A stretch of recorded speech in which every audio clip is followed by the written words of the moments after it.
Assalamualaikum warahmatullahi wabarakatuh. Bismillah walhamdulillah. Bismillahi ala qalbi hatta yurwa. Bismillahi ala rukabi hatta taqwa. Bismillahi ala al-ardi hatta tutwa. Bismillahi ala jasadi hatta fi ta'atillahi yaqwa. Bismillahilladzi la yadurru ma'asmihi syai'un fil ardi wala fis sama wa huwas sami'ul alim. Allahumma salli wa sallim wa barik ala sayyidina Muhammadin wa ala alihi adada ala ma yaliku bi kamalillah wa kama yaliku bi kamali sallallahu alaihi wasallam. Ya Rabbi salli ala Muhammad wabtah minal khairi kulla muglaq amma ba'du. Yang saya hormati teman-teman dari Kopertais wilayah 2, ada Pak Wakil, ada Pak Sekretaris, ada Pak Wakil Sekretaris, dan ada bidang ahli, wabil khusus bidang ahli Pak Dr. Ramdhani Sururi MAG, yang kebetulan jadi mentor kegiatan ini. Dan yang saya hormati dan saya banggakan tentu Pak Dr. Unang ini sebagai Ketua Panitia Konferensi Nasional Studi Islam yang pertama di Kopertais wilayah 2 Jawa Barat.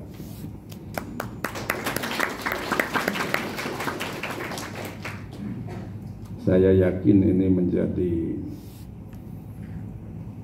amal jariah Pak Ketua dan teman-teman semua. Kalau ini terus berkepanjangan, berarti Pak Dr. Unang ini akan terus mendapatkan aliran pahala dari setiap ada kegiatan konferensi nasional studi Islam ini. Jadi ini kan karena yang pertama membuka itu pasti akan mendapat bonus ya, karena yang mengawali, dan saya yakin pasti capeknya luar biasa. Capeknya bukan cuma capek mikir, tapi capek hati juga. Ya, saya cerita begini karena pengalaman, Pak. Ngurus itu pasti capek, tapi nggak usah jadi aral kemudian malah jadi murang maring ya, sudah ikhlaskan saja. Mudah-mudahan ini menjadi amal ibadah yang bernilai di sisi Allah Subhanahu wa taala. Tentu Ibu Bapak para peserta ini, saya mohon izin, tadi banyak betul ceritanya, ada peserta yang jadi narasumber ya, ada yang jadi presenter, ada yang juga dari publikasi itu jurnal dan lain sebagainya. Pokoknya intinya saya bangga dan hormat pada ibu bapak semua yang sudah berinisiatif untuk mensukseskan kegiatan seminar ini.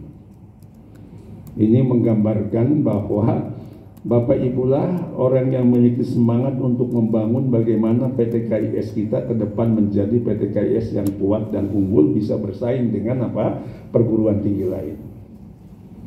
Sebab kalau tidak ada inovasi seperti begini, mengandalkan apa yang dimiliki oleh Kopertais, saya jamin kita bergeraknya lambat.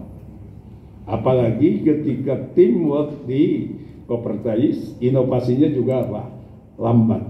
Pasti tidak ada perubahan yang cukup signifikan. Karena itu, sekali lagi saya memberikan apresiasi yang setinggi-tingginya kepada teman-teman yang sudah berusaha untuk melakukan lompatan dalam kerangka menyiapkan PT KIS kita bisa bersaing di era 4.0, terutama terkait soal-soal publikasi dan lain sebagainya. Ini saya kira nanti kalau ada hal-hal ini kita diskusikan Pak Ketua Panitia. Ini masuk prosiding nggak kalau presenter itu ini di prosidingan juga ya, luar biasa ya. Dan saya berharap dari kegiatan ini nanti ada perkembangan yang cukup signifikan. Semua PT KIS punya jurnal yang terakreditasi ya, minimal Sinta lah, kalaupun tidak yang berlevel lebih tinggi lagi, minimal Sinta. Ya, kalau yang kemarin sudah Sinta 4 ya harus naik menjadi Sinta berapa? Naik jangan tanggung, harus langsung 1. Kalau 2 kan masih bertahap. Jadi rumus saya, kalau cita-cita tinggi sekalian, supaya kalau nggak sampai yang tinggi, sampai yang sedangnya, kan begitu ya. Jangan yang sedang, supaya karena memang pengalaman saya membangun di Jawa Barat itu memang harus pakai teori anjing edan. Yang nggak ada nama yang ini apa kira-kira itu? Hotdog gitu ya, atau crazy, kalbun majnun mungkin ya, supaya agak ini. Karena memang ada kultur di Sunda ini ya, tradisi mangga nyanggakeun di payun gitu, abios mati pengkerwe kan juga. Jadi ini yang membuat kita itu tertinggal. Bapak Ibu bisa lihat di kancah nasional saja kita bisa dihitung pakai jari, padahal ibu kota negara ini kan di Jakarta. Jawa Barat itu kan gigirin mana, tapi faktanya hitung pakai jari ada berapa orang Jawa Barat yang bertanding di level kabinet dan seterusnya, bisa dihitung pakai jari. Maka akhirnya ditemukan kalau begitu harus pakai teori kalbun majnun. Ya, kalau saya suruh lompat Pak Usaid, sin sin gebis, buat kegiatan ini Pak Usaid, daya anggaran mau biasa kan gitu. Ya begitu kira-kira orang Sunda memang. Bukan berarti jelek, memang ini persoalan kita yang harus kita carikan strateginya, solusinya, teorinya untuk bagaimana membangun masyarakat kita. Ya tentu setiap ini tuh ada teorinya ya, nggak sama kan, kearifan lokal tuh beda-beda. Nah ternyata pakai teori ini bisa. Jadi jangan disuruh lompat, kasih aja anjing gila, mudah pasti lompat ya. Biar yang jadi anjing gilanya siapa? Rektornya kira-kira begitu. Ya emang harus ada yang begitu. Kalau nggak begitu, lambat. Jadi terlambat terus. Nah, kalau udah begitu, cepat lompat-lompatnya itu. Jadi memang harus dipaksa kelihatannya. Nah ini, Bapak Ibu sekalian, sekali lagi saya mengapresiasi dan saya senang sekali ini apa yang Ibu Bapak lakukan, dan maunya saya ini harus terus dilakukan. Dan supaya aman memang harus harus ada ininya. IO-nya jangan Kopertais. Kalau Kopertais kan kalau misalnya ada ketentuan harus bayar pasti jadi masalah kan gitu. Nanti datang investigasi dari inspektorat. Jadi udah dari Bapak untuk Bapak.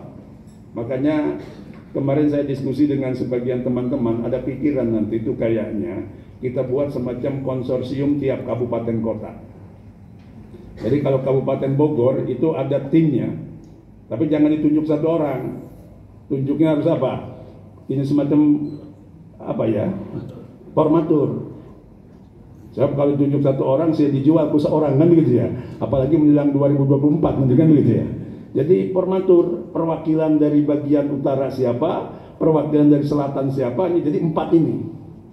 4. Sehingga nanti berjuang bertemu dengan bupati, dengan wali kota, 4 ini. Sebab simpulan saya selama 7 tahun lebih saya jadi koordinator, PT KIS kalau tidak dapat support dari pemerintah daerah pasti sulit untuk larinya karena keterbatasan. Saya sempat juga melihat beberapa kejadian yang prihatin. Ada ijazah di lemari sampai 3 lemari. Saya bilang ini kok banyak sekali ijazahnya. Habis Pak, belum pernah bayar SPP mereka. Wisudanya Pak. Ini ijazahnya nggak diambil. Karena kalau ambil ijazah dia harus lunasi itu. Saya bilang berapa kira-kira? Ya kurang lebih Pak sampai 3-4 miliar. So bisa bayangkan sekolah tinggi punya piutang sebesar itu.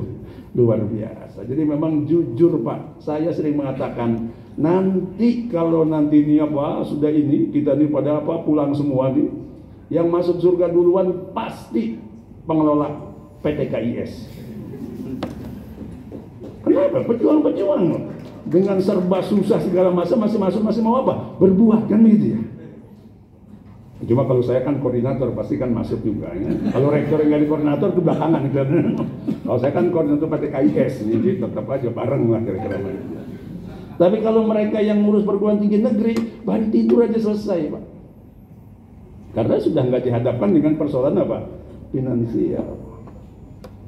Saya kan pernah menyaksikan sekali waktu saya datang bapaknya yang pidato sebagai ketua yayasan. Datang lagi anaknya yang pidato. Saya datang lagi, anaknya yang pidato duduk di kursi roda. Coba bayangkan. Berarti kan ada persoalan kan gitu ya. Ngurus PT KIS itu. Masih muda harus kena musibah seperti itu. Itu karena mungkin tidak kuat menghadapi beban membangun perguruan tinggi keagamaan swasta. Jadi ya, kembali saya katakan buat saya sebenarnya, makanya saya sering mengatakan kalau ada dari Kopertais yang neko-neko Pak membebani PT KIS, SMS aja saya atau WA saya, asal ada bukti saya selesaikan. Dan jangan ada cerita mengatasnamakan koordinator segala macam. Karena buat saya kondisi yang saya tahu berat untuk ngurus sekolah-sekolah swasta itu. Cuma sayangnya nggak pernah ada yang beri laporan. Walaupun ada bisik-bisik di belakang, yang nggak pakai bukti susah lah saya tindak lanjutinya. Ini diam begini, ini pasti ada ini. Cuma mempertimbangkan kalau misalnya saya laporkan berisiko nggak gini. Nggak saya kasih tahu siapa yang melapornya. Asal buktinya konkret. Ya. Kembali pada persoalan kita, jadi saya berikan apresiasi yang tinggi-tingginya. Kaitan dengan apa yang diberikan ke saya soal judul tadi, kontribusi perguruan tinggi keagamaan Islam, khususnya swasta terhadap pendidikan Islam, ya kita batasi saja, jangan Jawa Barat, jangan Indonesia, Jawa Barat lah ya. Karena saya juga Jawa Barat saja kan baru sekedar hipotesis, belum punya hasil riset yang menunjukkan bahwa kita cukup signifikan memberikan kontribusi. Tapi sekalipun belum di riset, saya pastikan bahwa kontribusi perguruan tinggi keagamaan Islam swasta di Jawa Barat terhadap pendidikan Islam atau misalnya yang lainnya juga misalnya IPM, saya pastikan ada. Paling tidak soal mendongkrak IPM Jawa Barat. Berapa banyak kita punya lulusan yang jadi sarjana? Saya bisa bayangkan, itu pasti memberikan kontribusi yang cukup signifikan. Sekalipun dengan berbagai macam plus minusnya. Karena memang kita jujur, PT KIS kita juga masih belum ada kesamaan kesetaraan. Jadi ada yang sudah bagus, ya, ada yang pas-pasan, itu ada segala macam. Ya, itu bisa dilihat dari aspek akreditasi baik prodinya maupun institusinya. Bahkan setahu saya kita masih sebagian besar institusi belum terakreditasi ya, dibandingkan yang sudah. Nah ini kan sebenarnya PR. Ini perlu ada inovasi sebenarnya dari teman-teman di Kopertais ini. Bagaimana mencari treatment untuk bisa melakukan percepatan persoalan tadi itu yang belum terakreditasi di level institusi, apalagi kalau prodi. Tentu memang ya lagi-lagi memang biasanya teman-teman kita di Kopertais terbentur pembiayaan. Karena biaya yang kita terima dari negara itu tidak cukup signifikan. Karena itu kita ada penerimaan yang berbasis kesepakatan kita yang saya SK-kan sebagai koordinator. Karena memang tidak seimbang antara beban kerja yang kita miliki dengan dana yang diberikan kepada kita. Nah, oleh karena itu pola-pola model begini saya kira ini harus terus dikembangkan. Nih. Tetapi Bapak Ibu sekalian, kalau kita bicara kontribusi kita pada aspek kualitas soal keagamaan, menurut saya ini perlu kita lakukan kaji ulang. Sebab di mata saya cukup banyak PTKIS di Jawa Barat, tapi juga kita kalau bicara tentang Jawa Barat masuk kategori provinsi yang tertinggi tingkat intoleransinya. Apa berarti di sini ada masalahnya? Ada masalah bahwa PTKIS belum bisa mengembangkan, belum bisa mensosialisasikan pemahaman moderasi beragama. Padahal moderasi beragama itu adalah bagian dari kerja perguruan tinggi keagamaan Islam. Tentu Kristen juga sama, Katolik juga sama.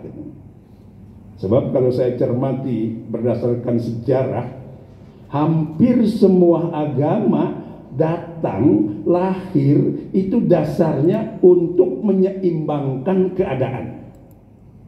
Bapak bisa baca sejarah agama Yahudi datang karena pada masanya Israel terlalu terpojokkan, maka datanglah Yahudi, kemajaran agama Yahudi untuk apa? Membuat keseimbangan.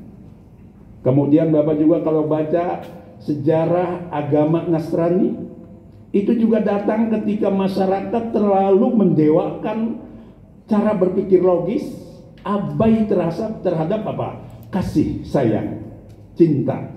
Jadi tidak ada pertimbangan cinta, semuanya berbasis logis. Maka datanglah Nabi apa? Isa untuk membawa ajaran apa? Cinta. Islam kalau Bapak baca juga, itu juga datang ketika timur dan barat begitu apa? Kontras. Yang satu sangat materialistik, yang satu sangat spiritualitas, abai terhadap apa? Materi. Yang satu abai terhadap apa?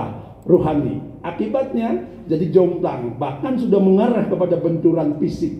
Akhirnya datang Islam yang sering disebut la syarqiyah wala gharbiyah, tidak ketimuran, tidak kebaratan, tapi seimbang antara apa? Soal lahir dan batin, soal materi dan juga soal spiritual. Kalau kita lihat berarti semua agama itu lahir dalam konteks moderat. Yang enggak moderatnya itu adalah apa? Umatnya. Bapak bisa lihat, kalau bicara semua agama pesannya pasti moderat semuanya. Apalagi kalau bicara Islam sudah pasti itu ajarannya apa? Moderat. Kan di doa sederhananya, Rabbana atina fid dunya hasanah wa fil akhirati hasanah. Ini kan menggambarkan imbang. Yang enggak siapa? Umatnya. Kalau ajarannya apapun pasti moderat. Tapi kalau sudah bicara umatnya, inilah yang perlu digarap. Makanya kalau Bapak Ibu lihat dalam Al-Quran surat Al-Baqarah 143, itu kan ketika bicara ummatan wasato, itu pakai kalimat waja'alna kum ummatan wasato.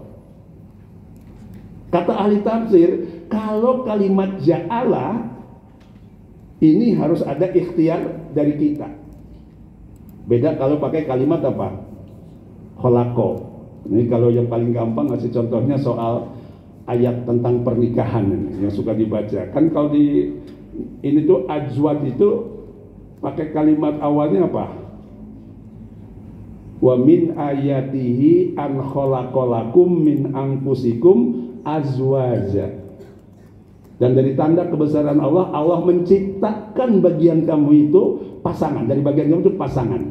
Jadi kalau bicara pasangan, Allah menggunakan kalimat kholako. Kata para ahli tafsir, kalau kholako gipen. Jadi kalau bicara pasangan itu gipen. Sudah sengaja Allah ciptakan siapa jadi pasangan siapa. Makanya kan ada cerita bobogohan jeung tatangga, ai nikah jeung urang Sidratul Muntaha.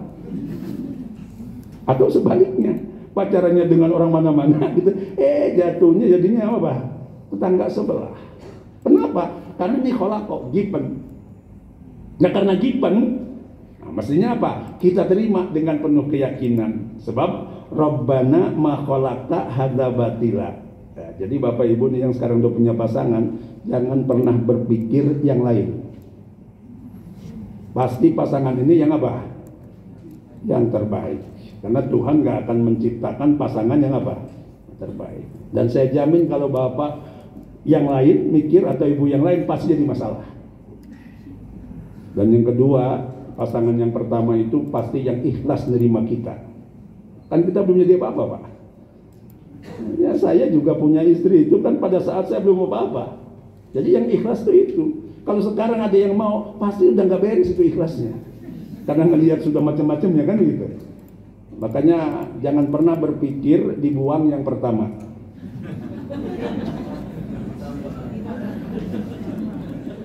Sombong amat sudah bicara pertama. Yang pertama aja masih dititip Jimmy Toha. Ya, jadi begitu Pak. Kalau bicara tentang ajwan, given. Karena kalimatnya kholaqo. Tapi lanjut ayat, coba lihat yang kita baca. Untuk apa itu pasangan berumah tangga itu? Litaskunu ilaiha, supaya hidup kita apa? Sakinah. Makanya suka ada orang bilang semoga rumah tangganya sakinah, mawaddah, warahmah. Dalam perspektif tafsir ini nggak pas itu. Sebab sakinah itu adalah tujuan dari sebuah apa? Rumah tangga. Nah untuk mencapai sakinah, kata ayat berikutnya, waja'alnakum apa? Litaskunu ilaiha wa ja'ala bainakum mawaddatau warahmah, dan aku jadikan di antara kamu mawaddah warahmah, rasa cinta dan rasa sayang.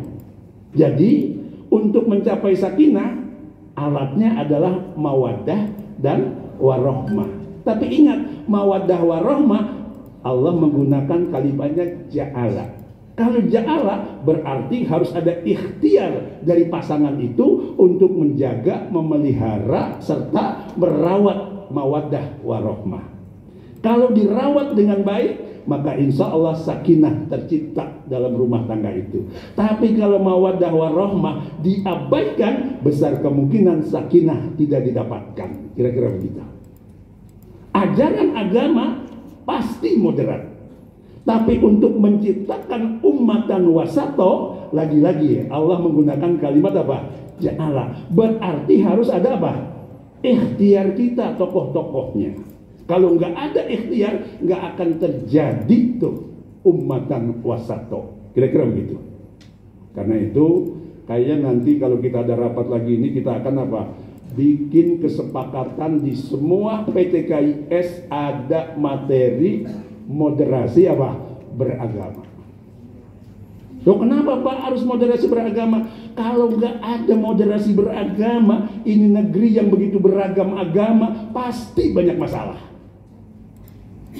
Loh kenapa Pak memang banyak masalah? Karena di agama itu, pertama, agama itu kan kalau istilah orang bulenya itu problem of ultimate concern. Jadi persoalan utama yang menjadi perhatian semua itu. Karena itu kalau sudah bicara agama, orang berani apa saja. Bapak bisa lihat, dia sholat enggak, puasa enggak, tapi kalau ada yang ganggu agamanya, bisa paling depan dia marahnya. Sebab agama itu orang rela berkorban apa saja kalau sudah soal apa? Agama. Coba bisa dibayangkan kalau ada orang yang menyampaikan pesan agama tidak nyaman, tidak apa moderat, pasti akan menjadi apa? Keributan. Yang kedua, Bapak-Ibu sekalian, yang namanya agama itu mampu mempersatukan lintas negara, lintas suku, lintas bahasa. Coba Bapak bisa lihat, Rabitah Alam Islami itu adalah perkumpulan umat Islam dari berbagai apa? Negara. Bersatu dia. Kristen juga kan punya dewan gereja, kan gitu. Hindu juga punya Walhidana sebagai, pokoknya dengan kata lain, agama itu punya kekuatan pemersatu. Ini kan menjadi apa? Ancaman. Kalau pemahaman keberagamaan itu tidak apa? Moderat. Bukan cuma umat Islam, semuanya. Sebab potensi untuk tidak moderat di agama mana pun ada. Dan yang ketiga, Bapak Ibu dan sekalian, yang namanya ajaran agama itu ada perintah menjaga umatnya dan ada perintah untuk mengajak orang lain untuk masuk menjadi bagian umatnya. Kan ada perintah dakwah kita itu. Bapak bisa bayangkan kalau dakwahnya tidak moderat. Yang sana tidak moderat, yang sini juga apa? Tidak moderat, apa yang terjadi? Jadi saya melihat moderasi beragama menjadi sebuah keharusan yang dibangun di negeri yang mayoritas macam-macam ini agamanya. Loh, kenapa tuh Pak Tuhan nggak ciptakan saja itu manusia itu seragam di Indonesia itu Muslim semua? Bapak Ibu sekalian, kalau Tuhan menghendaki itu saya kira jadi. Di ayat banyak itu dibuktikannya bahwa kalau Tuhan menghendaki itu, tapi memang ini adalah sebuah apa? Kehendak Allah, kehendak Tuhan bahwa kita itu beragam. Karena memang kalau nggak beragam nggak enak, Pak. Bapak bisa bayangkan kalau di tubuh kita ini dalam teori ilmu kesehatan ada teori apa itu namanya? Lupa saya. Kalau di tubuh kita hanya ada satu virus saja, tidak ada virus yang lain, nggak seimbang antar virus yang ada di tubuh kita, pasti kita tumbang sakit. Kalau dominan virus apa? COVID-19, pasti kita kena COVID-19. Maka virus itu macam-macam, bakteri ini macam-macam di tubuh kita itu. Itulah yang membuat kita apa? Stabil, kuat, imun. Karena apa? Banyak virus di tubuh kita. Jadi nggak boleh takut dengan virus, asal dengan catatan apa? Seimbang. Nggak seimbang, tumbang. Atau sederhananya begini Bapak sekalian, kalau tuh bunga hanya ada hijau kayak begini, tidak ada merah, tidak ada kuning, nyaman gak ini? Kurang nyaman. Ini protes ke panitia. Tapi panitia kan bilang, ya pantas kurang nyaman, ente juga bayarannya nggak nyaman. Nah, tapi ini dalam ini memang karena dalam keadaan pertama, ya udah bagus segini juga. Kan jadi kurang indah, Pak. Tapi bisa indah itu kalau ada hijau, ada putih, ada kuning, ada apa? Biru, ada merah, ada segala macam. Ketika dimanage menjadi pemandangan yang menyamankan mata kita. Kenapa nyaman? Karena beragam. Jadi keragaman itu ada sebuah keharusan yang harusnya kita syukuri dan kita manage menjadi sesuatu yang membuat apa? Nyaman kehidupannya. Maka di Al-Quran juga kan lita'arofu, untuk saling apa? Dikenali, sehingga ketahuan potensi apa yang bisa dilakukan dari apa? Keragaman ini. Atau lebih jauhnya Bapak bisa bayangkan, kalau buah-buahan yang ada ngan saukur lencak, kan begitu. Atau apa? Bonteng gitu. Hanya bonteng paling digecok apa itu namanya? Bonteng di, ya kira-kira begitulah gitu ya. Ya mungkin 1, 2, 3 kali oke-oke aja, tapi kelama-lamaan kan bosan ya. Maka apa? Butuh banyak itu buah-buahan. Ada bonteng, ada terong, ada kacang kan itu, ada kol gitu ya. Kemudian ada apa lagi? Macam-macam. Karena beragam kemudian diminis diolah, maka jadi lotek, jadi karedok, jadi gado-gado kan itu, jadi segala macam. Ketika diminis dengan baik menjadi sesuatu yang jelas memberikan manfaat besar. Indonesia pun dalam keragamannya kalau cerdas memanagenya, saya jamin menjadi kekuatan yang dahsyat negeri ini. Cuma sayangnya ketika beragam, ini teori yang dipakainya teori bedegong semua. Jadi teori yang besar pakai teori dominasi. Yang kecil juga sama, songong. Ini problemnya. Mestinya ketika beragam ini, maka pakai teorinya teori apa? Proporsi. Ini enggak. Kayak beginilah, Bapak punya anak 5. Yang paling besar sombong bedegong, semuanya pokoknya kakak. Nyaman nggak adik-adiknya 4? Enggak. Atau kakaknya tidak, tapi adiknya tuh ada anak bungsunya yang songong, semuanya untuk adik. Nyaman nggak kakaknya? Enggak.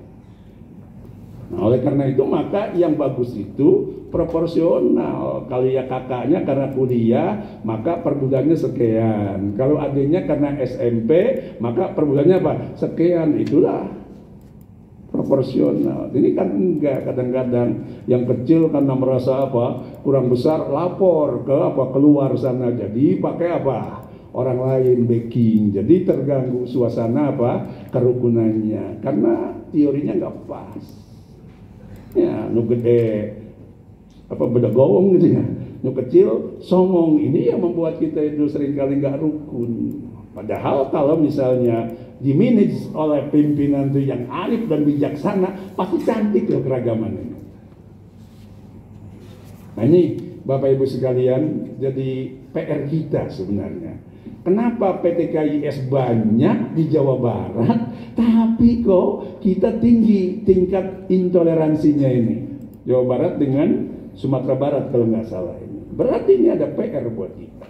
Maka sebagai ikhtiar supaya negeri ini suasananya kondusif gitu ya, maka yuk kita ikhtiarkan nanti ada materi moderasi beragama di setiap apa PTKIS, bahkan kalau perlu ada rumah moderasi.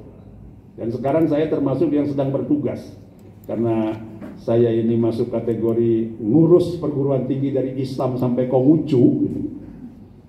Ya makanya teman-teman baik yang protes sama saya, sebab kalau saya pidato kan saya pasti ngucapin salamnya semua.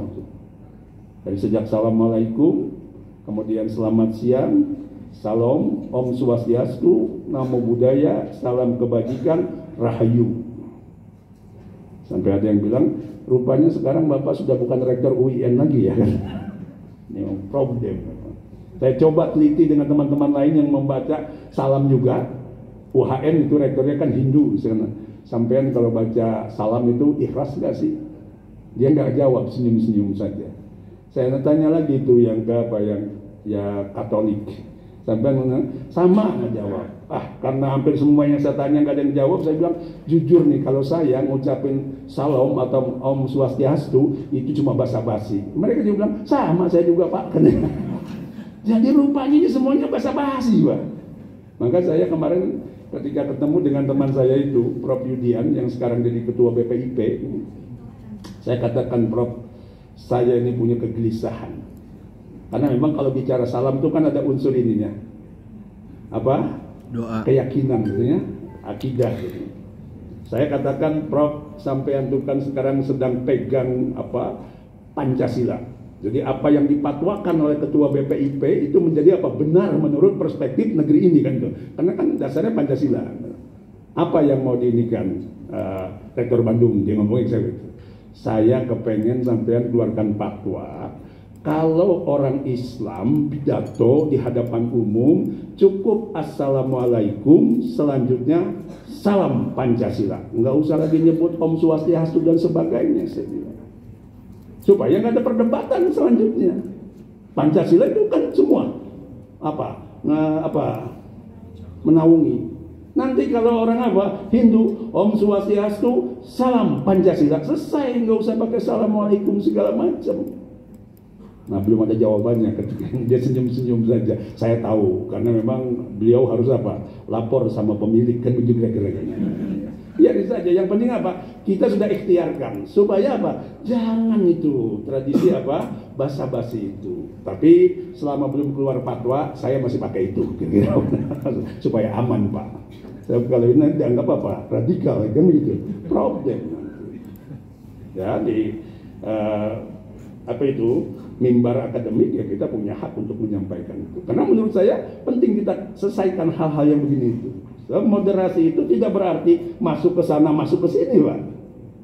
Nah, kalau sudah urusan agama, lakum dinukum waliyadin. Kalau soal apa? Perbuatan, lana a'maluna walakum a'malukum. Tidak berarti kalau bicara tentang agama yang moderat itu masuk ke sana, sini, enggak juga. Itu. Ini yang harus dipahami. Kemudian Bapak sekalian, ini hebatnya Al-Quran. Yang tadi itu yang saya bilang ummatan wasato, surat Al-Baqarah. Itu kan 143 dan 143 itu Pak tengah-tengah surat Al-Baqarah kalau Bapak cermati. Surat Al-Baqarah itu 286 Jadi kalau 143 tengah-tengah, coba bayangkan. Bicara umatan wasato itu pas di surat itu tengah-tengah. Ini wah memang mukjizat apa ajaib Al-Quran kalau kita cermati. Nah, jadi itu satu. Yang kedua, Bapak Ibu sekalian, soal kontribusi perguruan tinggi keagamaan ini, tadi saya katakan kalau kuantitas selesai, kalau kualitas masih banyak urusan agama yang belum kita selesaikan. Sehingga saya kalau mencermati kenapa kalau negara mayoritas muslim itu rata-rata apa? Miskin. Kecuali apa? Saudi. Karena memang anunya apa melimpah ininya. Tapi nggak mustahil kalau nggak cerdik nanti akan apa? Hilang juga. Saya mencermati ada banyak persoalan agama yang belum dituntaskan dan oleh perguruan tinggi keagamaan ini nggak dikerjakan. Apa misalnya Bapak Ibu sekalian? Salah satunya misalnya soal ikhlas. Ini memang selalu saya pidatokan di mana-mana karena di mata saya inilah yang membuat kualitas umat Islam menjadi berantakan seperti sekarang. Bapak bisa lihat, ikhlas kalau kita lihat itu kan penting. Bahkan Kementerian Agama kan menjadi apa? Moto itu, ikhlas beramal. Tapi faktanya berapa banyak orang yang menjadi mukhlasin itu? Karena ikhlas selama ini kita hanya dapat pesannya dari ayat yang menunjukkan bahwa kita harus ikhlas, dari hadis yang menunjukkan kita harus apa? Ikhlas. Tapi treatment untuk menjadi mukhlasin sampai saat ini belum kita punyai. Ya, jadi kalau cuma nih ayatnya, nih hadisnya, nih contoh orang dulu yang ikhlas itu cukup oleh pesantren. Tapi untuk membuat mesin cetak mukhlasin tugas perguruan tinggi keagamaan sebenarnya. Nah ini yang kita belum openi, Pak, yang belum kita pikirkan. Loh, kenapa pentingnya ikhlas? Ikhlas itu penting banget, Pak. Indonesia ini kalau yang mayoritas muslim yang ngurusnya, kemudian orang-orang yang mukhlisin, orang-orang yang ikhlas semua, saya jamin tuh menjadi baldatun thayyibatun warabun ghafur tidak harus nunggu 2045. Loh, kenapa begitu? Karena di Al-Quran, lagi-lagi Bapak buka surat Al-Hijr itu ayat dari 28 sampai 40, kalau dicermati Bapak sekalian, itu kan diawali penciptaan manusia. Setelah manusia diciptakan, makhluk yang ada di sekitar itu disuruh apa? Sujud, kan itu ya. Kemudian sujud semuanya termasuk malaikat, kecuali siapa? Iblis. Iblis mah apa? Nggak mau, saya kan lebih terhormat ketimbang apa? Manusia. Bahannya juga beda, kan begitu. Nah, karena dia nggak mau, akhirnya dikutuk. Iblis itu sama siapa? Sama Tuhan. Ketika dikutuk sama Tuhan, kata iblis, nggak apa-apa saya dikutuk. Asal saya dikasih waktu saja Tuhan untuk apa? Mengganggu itu manusia yang bikin saya dikutuk supaya dia juga kebawa terkutuk. Dikabulkan nggak sama Tuhan? Dikabul, Pak. Iblis saja dikabul kalau punya permintaan sama Tuhan, apalagi pimpinan PT KIS atau dosen PT KIS. Jadi maksud saya jangan jelek sangka sama Tuhan gitu. Ini saya kelihatannya doanya nggak pernah diini, iblis saja dikabul kan gitu. Jadi nggak boleh pesimis dengan apa rahmatnya, apa kasih sayang Tuhan itu. Nah, setelah begitu dikabul apa? Iblis mengganggu tadi itu supaya diajak ini. Tapi ada kalimat, Pak, di ayat 40 yang dinyatakan oleh iblis apa? Illa ibadaka minhumul mukhlasin. Tuhan, saya akan ganggu itu manusia untuk dikutuk seperti halnya saya. Tapi saya ampun Tuhan. Kalau pakai bahasa bebas kayak gitu, kalau dia mukhlasin, orang-orang yang ikhlas. Apa artinya? Iblis saja nggak sanggup tuh ngadepin orang apa? Ikhlas. Apalagi setan-setan kecil. Sekarang kan yang bikin kita ini nyimpang segala macam gara-gara diganggu sama siapa tuh? Setan kecil. Nah, kenapa bisa diganggu? Karena belum beres ikhlasnya. Karena kita belum punya mesin cetak untuk melahirkan orang-orang apa?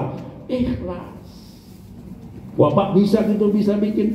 Saya punya keyakinan bisa. Karena saya melihat Bahagia saja ada mesin cetaknya, ada indeksnya, sehingga ada negara oleh orang-orang barat itu dikatakan ini loh negara yang paling tinggi tingkat kebahagiaannya. Kenapa dia bisa mengatakannya paling tinggi tingkat kebahagiaannya? Karena dia sudah miliki itu indeks bahagia. Nah, kita belum punya nih yang namanya indeks apa? Ikhlas. Karena Bapak, Ibu kalau meneliti cukup tentang metode mengajar di sanawiyah A gitu kira-kira.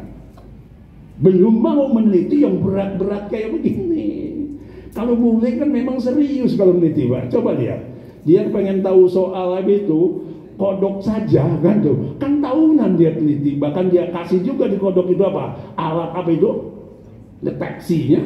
Apa? CCTV lah kalau kita mah. Diikuti sampai berbagai macam ular juga begitu bertahun-tahun. Sehingga dia bisa menguasai betul. Lah kalau kita neliti, waktunya panjang, tapi selesainya hanya apa? Beberapa minggu saja. Kenapa? Itu kayak kebutnya, sistem kebut. Akhirnya kualitas penelitiannya juga apa? Tidak cukup representatif untuk dibanggakan. Nah, ini harus mulai kita bongkar juga mindset kita ini. Jangan asal kita bekerja. Harus dimaksimalkan. Bisa, pasti bisa. Nggak ada cerita nggak bisa. Kalau saya selalu mengatakan, kalau orang lain bisa, kita pun pasti bisa. Kalau bule bisa, kita pun pasti bisa. Saya kan sering kali kalau di PTKI suka cerita itu. Saya ini kan kalau lihat dari status Pak, kalau dibaca secara teori antropologi sosial, ini menunjukkan orang kelas bawah.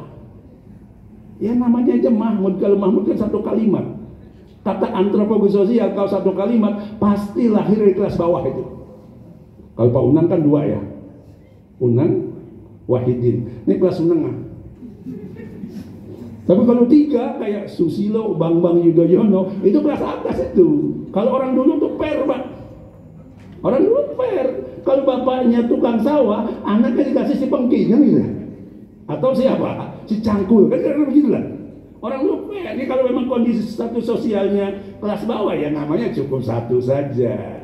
Kalau sekarang kan pugu bapaknya ngansokul serabutan, tapi nama anaknya kayak gerbong kereta api panjangnya gitu. Karena sekarang memang kita banyak kebohongan publik gitu. Nah, jadi kenapa sampai bisa ini? Karena saya punya prinsip. Apa prinsipnya? Yang diajarkan oleh guru ketika di SD. Kata guru SD saya, di mana ada kemauan di situ ada jalan. Oh, jalan itu bisa didapatkan kalau kita punya kemauan. Oh, kalau begitu saya harus bangun ini kemauan saya supaya saya bisa dapatkan tuh jalan. Jadi yang namanya jalan terbuka bukan karena ada dana, Pak. Ada kemauan. Cari itu apa? Lompatan-lompatan, cari itu apa? Terobosan-terobosan. Ya kalau kita nggak pernah melakukan nggak punya kemauan untuk melakukan inovasi dan segala macam, pasti buntu terus. Ya kayak kita ngurus PTKIS ini kan kalau nggak ada inovasi pasti apa? Ria tuh yang tanggal muda itu kan gitu, untuk bayar apa? Dosen dan seterusnya. Nah yang kedua, kata guru madrasah saya, apa? Manjada wajada. Siapa yang sungguh-sungguh pasti dapat. Oh, untuk mendapatkan apa yang kita inginkan, maka modalnya adalah kesungguhan. Oh, saya harus mengolah bagaimana supaya kesungguhan saya tetap bisa bertahan dalam situasi apapun. Jadi yang bisa mendapatkan sesuatu itu kesungguhan, bukan modal, bukan warisan. Warisan ada, kalau kesungguhannya nggak ada bisa habis di jalan. Nah yang ketiga baru itu pesan bapak saya, filosofi rumput. Kata bapak saya, mau hidup mah harus kayak rumput. Rumput itu kalau kamu tahu selalu tumbuh. Kalau ada lahan yang kosong sekalipun, yang dalam catatan sejarah nggak ada yang namanya rumput punya sertifikat tanah. Yang punya sertifikat tanah apa ketua panitia. Kalau rumput nggak ada, tapi kalau punya tanah dibiarkan, rumput pasti tumbuh. Dan kalau dia tumbuh dibabat sama sang pemilik, rumput nggak pernah demo minta ganti rugi. Kalau kita kan minta ganti rugi, pugu tanah pemerintah, dipakai sama pemerintah, sebelumnya dipakai sama kita, begitu mau dipakai, kita minta ganti rugi. Apa penjelasannya? Tanah pemerintah mah yang di bawah, yang di atas mah tanah saya boleh nguruk. Ini kan akal-akalan. Rumput mangga silakan babat, memang tanah Pak Haji. Tapi nanti kalau musim hujan saya mau tumbuh lagi. Betul, tumbuh ketahuan lagi babat. Jangan cuma dibabat pasangin papinglok biar rumput nggak tumbuh. Apa kata rumput? Jong pasangan papinglok ngan di mana papinglok ayo logor abdi marek moncor kan gitu. Apa artinya pesannya? Pesannya pantang menyerah. Kemauan, kesungguhan, pantang menyerah, modal buat kita kalau kepengen tercapai apa yang menjadi cita-cita, termasuk ngurus apa PTKIS, termasuk bikin apa jurnal, termasuk apa saja. Kan teori sudah ada, ilmu sudah ada kan gitu ya. Tinggal bagaimana nih membangun ini tadi, kemauan, kesungguhan dan pantang menyerah. Gak ada yang gak bisa, asal syaratnya apa? Tadi itu 3 dimiliki, dibarengi dengan ada teorinya. Ya kayak tadi aja Pak, nama saya nih yang kecil atau Bapak siapa yang punya nama cuma 1 kata, itu kalau nggak pakai teori bisa frustasi itu Pak. Karena kita masuk kategori kelas bawah kan gitu ya. Tapi kalau kita pakai teori, baca lagi, ketemu tuh teori, ada teori utilisasi. Utilisasi itu kelemahan menjadi kelebihan. Oh kita cari orang yang namanya 3 kata, ada nggak yang jadi presiden? Ada, Susilo Bambang Yudhoyono. Yang 2 kata ada, Joko Widodo. Abdurrahman Wahid jadi presiden. Yang 1 kata, oh ada, bahkan lebih istimewa. Siapa? Soekarno dan Soeharto. Soekarno proklamator, Soeharto 32 tahun. Nah, saya masuk kategori itu. Kan jadi pede kan gitu. Iya, karena memang hidup harus pakai teori. Kalau nggak pakai teori, tamat riwayatnya. Ngurus organisasi, ngurus kampus, ngurus. Kalau nggak pakai teori, jalan di tempat, Pak. Kan kata Ibnu Ruslan dalam kitab Jubat, wa kullu man bi ghairi ilmin ya'malu a'maluhu mardudatun la tuqbalu. Setiap aktivitas kalau dilakukan tanpa ilmu, mardud, tertolak, la tuqbal, tidak terima, alias nggak akan sukses. Mana contohnya? Bapak, coba memang sayang Pak, kalau di kiai ini kan kadang sholat lamun teu pakai ilmu mau ditampis ya, puasa lamun teu pakai ilmu mau diterima, kok mau haji lamun teu asup ke KBIH mau mabrur teh haji. Ya emang benar, karena KBIH tempat manasik haji kan gitu ya, tempat teori apa, cara kita berhaji. Betul, sebenarnya bukan cuma itu. Bapak dagang nggak pakai teori bisa bangkrut tuh, motor rusak. Kita nggak punya teori perbengkelan, kita perbaiki, kira-kira sembuh nggak tuh motor? Bisa sembuh, bisa enggak, sebab spekulasi. Ayo nu katawa jadi hurung kan gitu ya. Tapi kan ada cerita 2 hari motor kita perbaiki nggak sembuh-sembuh. Kenapa? Karena kita nggak punya teori. Begitu dipanggil montir dari bengkel, 5 menit motor kita hidup lagi. Kenapa? Karena dia tahu kalau begini pasti ini loh penyakitnya. Karena dia punya teorinya. Sama lah, Bapak tertarik sama si ibu nggak pakai teori pasti ditolak. Tapi kalau pakai teori gampang. Teorinya apa Pak? Itu aja surat Al-Fatihah. Oh dibaca berapa kali Pak? Bukan berapa kali dibacanya. Di Al-Fatihah itu kan ada teori iyyaka na'budu wa iyyaka nasta'in. Kepada engkau aku menyembah dan kepada engkau juga aku apa? Minta bantuan. Jadi kalau ada keinginan tuh sama si ibu, jangan langsung menyatakan keinginan. Bantu dulu apa yang menjadi kebutuhannya. Diobservasi. Oh ternyata si ibu lagi bikin apa? Jurnal tapi enggak tembus-tembus kan begitu. Nah ajak diskusi dulu soal jurnal. Sudah didiskusikan, ketemu judulnya, kasih pinjam buku. Kalau sudah kasih pinjam buku juga masih belum jalan, kenapa? Oh ternyata nggak ada laptopnya, kasih pinjam lagi laptopnya.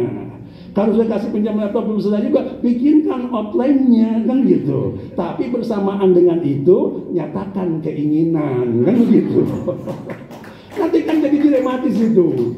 Bagaimana sih ibu? Mau ditolak loba pamerek kan gitu. Diterima pahili jam maghrib. Kan jadi dilematis loh. Jangan berhenti terus, harus sungguh-sungguh kan, pantang menyerah kan begitu. Kan begitu teorinya. Nanti dia dalam keadaan nggak seimbang, jatuh sakit. Begitu jatuh sakit, buru-buru bawa ke rumah sakit. Pasti belum pulang saja udah apa? Menyatakan kesiapan menerima kita. Kan begitu kira-kira itu. Kata si bapak, berat Pak modalnya gitu. Loh iyalah. Kan kata kitab taklim juga biqadril kadi tuktasabul ma'ali. Kalau kepengen ke puncak ya harus mendaki. Ya mendaki kan itu pengorbanan, Pak. Jadi jangan kepengen dapat ke puncak ujung-ujung bisa apa? Terperosok gitu. Sama. Nah ini. Jadi kalau pakai teori selesai lah semuanya. Tapi kalau enggak, ya itu tadi kayak motor rusak, kita nggak punya keahlian, bisa seminggu nggak beres-beres. Tapi pakai teori 5-10 menit bisa beres.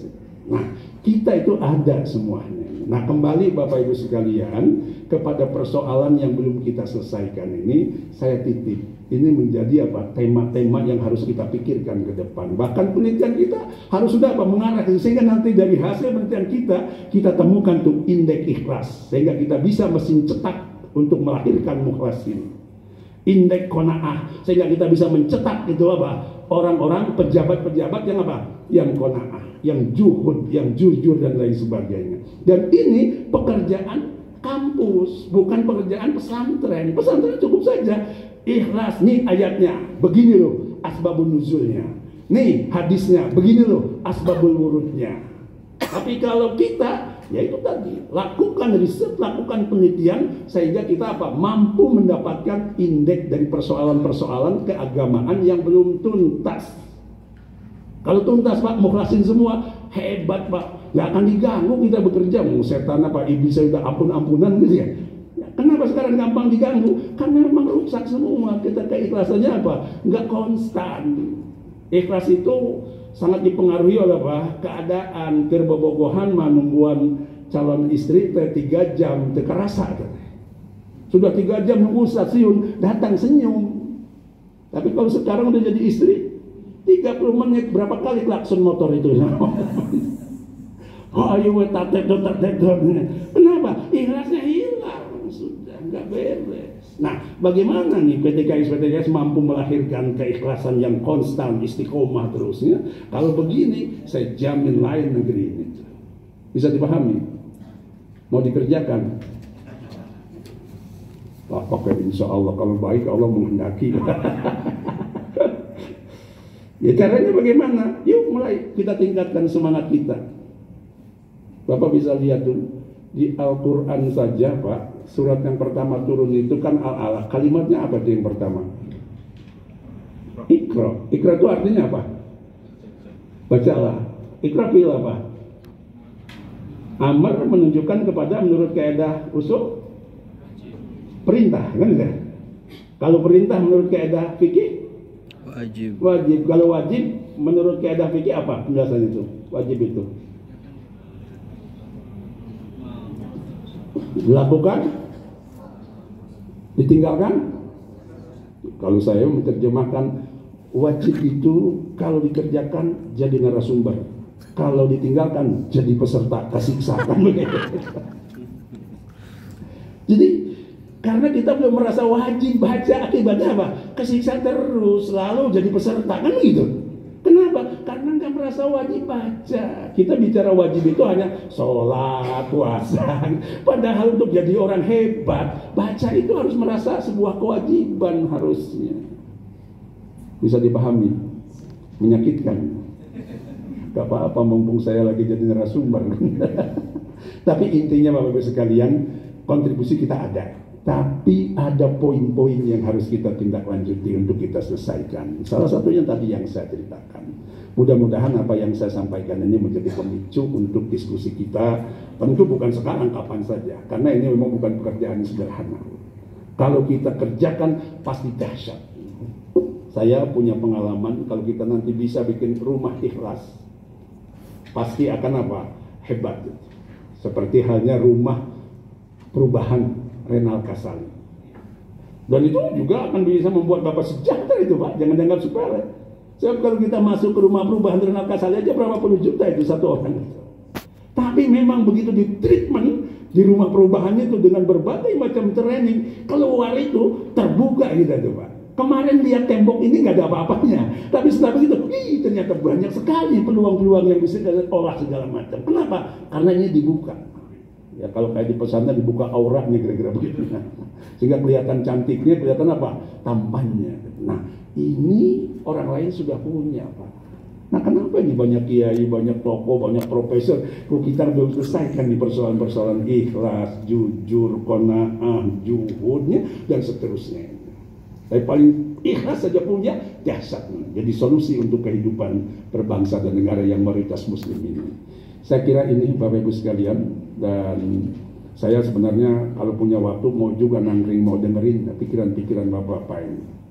Tapi karena saya juga harus berangkat nanti malam ke Toraja, jadi saya juga mau pamit, dan mudah-mudahan Bapak sukses, saya juga dengan teman-teman bisa berjalan lancar dan berkah selamat sampai kembali ke kampung halaman lagi gitu ya. Misi kita sedang membangun moderasi beragama di agama-agama lain. Sebab yang saya akan datangi itu Institut Agama Kristen Toraja. Jadi nanti kita akan beri itu buku-buku moderasi versi kita, dan nanti saya akan minta moderasi versi Kristen di Toraja, kira-kira begitu. Supaya bersama bergeraknya, supaya negeri yang beragam ini nanti menjadi indah dipandangnya karena dimanage dengan baik dan semuanya bergerak on the track sesuai dengan kelahiran agama. Saya kira itu Bapak Ibu sekalian, dan mari kita buka kegiatan ini dengan sama-sama membacakan basmalah. Bismillahirrahmanirrahim.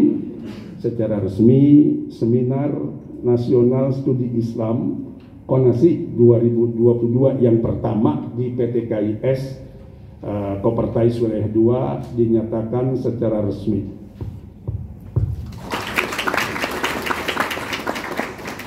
Semoga apa yang kita kerjakan memberi manfaat untuk bangsa dan agama kita. Dan kita yang mengerjakan Allah catat sebagai bagian dari amal ibadah yang bernilai di sisinya. Billahi taufiq wal hidayah. Wallahul muwaffiq ila aqwamit thoriq. Ihdinas siratal mustaqim. Wassalamualaikum warahmatullahi wabarakatuh. Berkenan Bapak tetap di depan.